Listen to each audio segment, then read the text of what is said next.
Hello everyone, Tata Mutual Fund has launched a new fund. Let's look for some details. Name of the fund is Tata Nifty500 Multicap India Manufacturing 503020 Index Fund. Scheme is going to open for subscription on the 8th of April, closing on the 22nd of April. Units will be allotted on the 25th of April. Minimum investment required is of 5,000 rupees. It is an open-ended scheme having two option: growth and income distribution cum capital withdrawal, IDCW. Exit load 0.25% for redemption within 15 days. Benchmark of the scheme is Nifty500 Multicap India Manufacturing 503020 Total Return Index.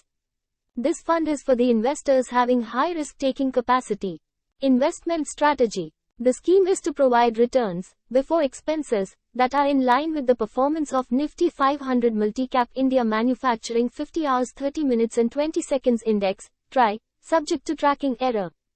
The scheme will be managed by Kapil Menon. The scheme will reopen for subscription, redemption within 5 business days from the date of allotment.